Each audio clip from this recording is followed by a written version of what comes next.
Rabotai, good morning.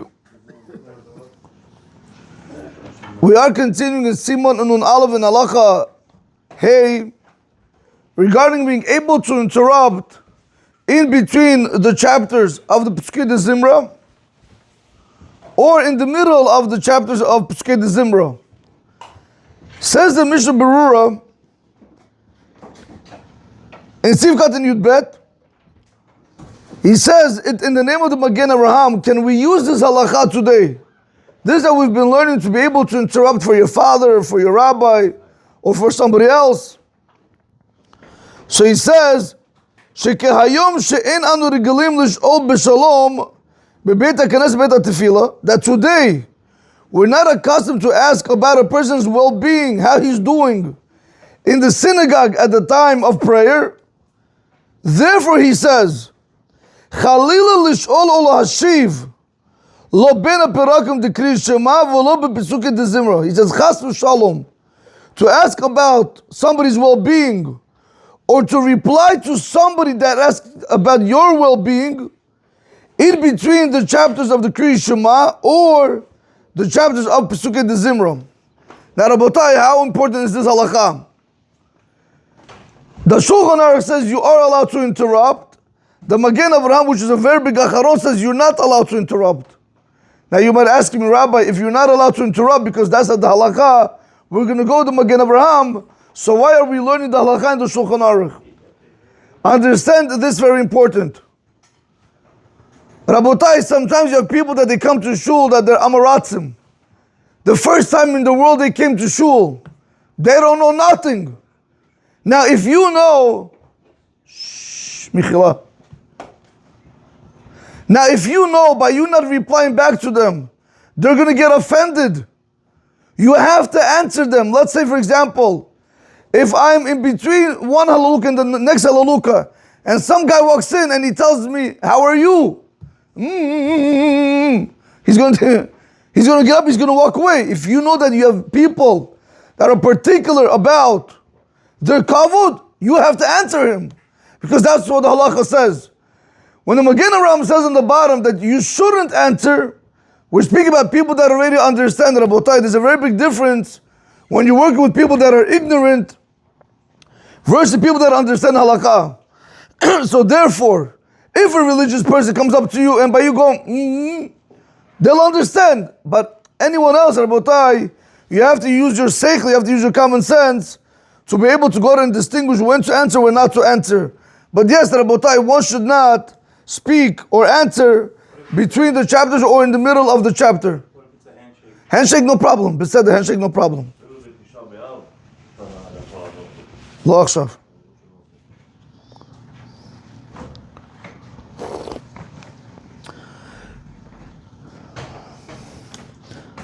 In the Sefer Ein Mishnah we're going to see today, is it derech eretz to ask your friend or your relative when you walk into their house to give you water, tea, coffee, or food?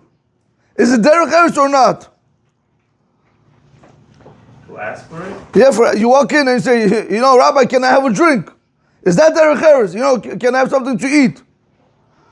Orech shenichnas lebeit chavero, if you have a guest that he entered into his friend's house or into his relative's house, let's say his brother's house, it's not derech eretz that you ask that they should give you what to eat. What is this? I'll tell you why, Rabotai. You're not going to believe it. Why? And so it's proper. It's also not proper that you should ask them to make you coffee or tea.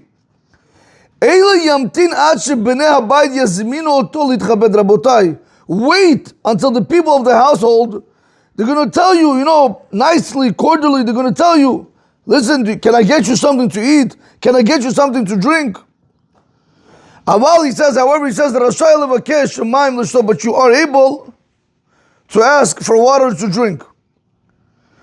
Now, Rabotai, the Ben Ish Chai brings down, you have to remember, when you walk into somebody's house, you think you're the only one that exists. Today, everything's about the iPhone, selfie, right? Everything's about me.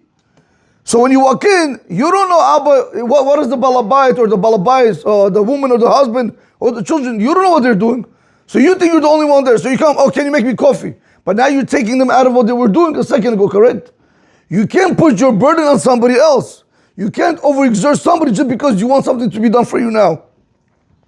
Wait until they're ready and then they're going to be able to help you.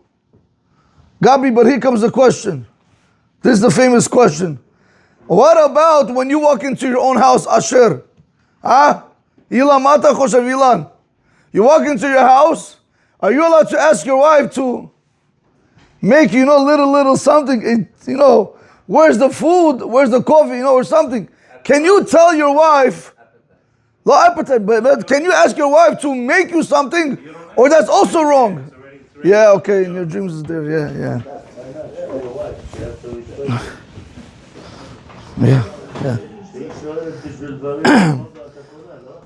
Rabotai, I'm asking a simple question. Are you allowed to ask your wife? Are you allowed to ask your children? Is it their inheritance or not? He says, Rabotai, I'll tell you why. I'll tell you how sad this is. מה קרה שם? בוא, תגיד, אני רוצה גם כן. בוא, תגיד. Rabotai, a husband one time came home, a true case, a husband one time came home and he told his wife, where's the food? Because we'll see, halachically, you're allowed to ask your wife, nothing's going to happen. But Rabotai, the women that you're dealing with today are not the women that you dealt with in Uzbekistan, right? Where they did everything that you wanted them to do. Today they're very different. Today they're the man, you're the woman.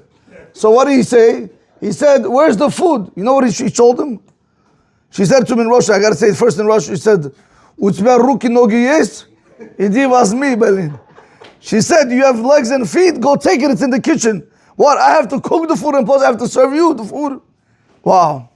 Rabotai, you should know. You know what happened? Rabotai, he got so angry with her. Unfortunately, but he's an idiot, but whatever it was, he got angry with her.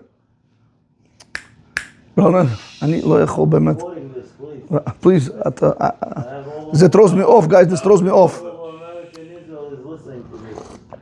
Wow, goes to Israel. Okay. Rabotai, he got so upset with her. He took her computer that she was on. Baruch Hashem today, right? They have to make sure that the world's taken care of on Instagram. He took and he smashed it. Again, he was angry that she said it to him. What did she did? Woman, she swung at him. What do you think he did back to Yitzchak? He kicked her, not because he wanted to hurt her. He just wanted to push her away. So now, to cool down, what did he do? He went downstairs.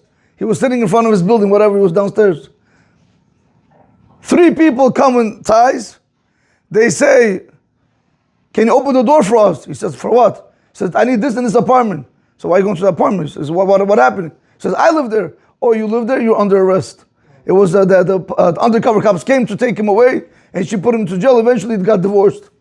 Rabotai, it's a very big problem. It's a very big problem that today you have women that unfortunately, again, we're not making them slaves, but you have to understand, just like we have an obligation to take care of our wives, we have to dress them, honor them, give them money, we have to do a lot for them, so too they have to reciprocate back. They also have that obligation. So therefore, are you allowed to ask your wife for food without her hurting you? Yeah, you're allowed to.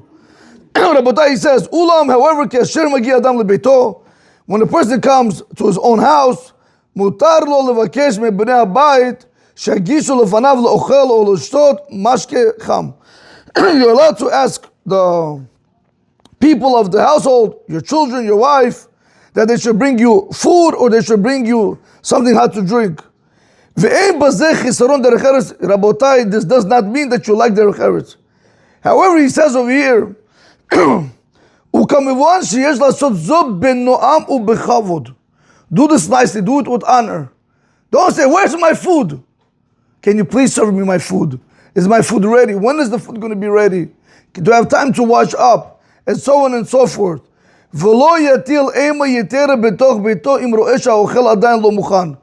Rabotai, do not place a lot of fear on the people of your household if you see the food is not ready. Why does he say over here, do not place a lot of fear, Yitzchak?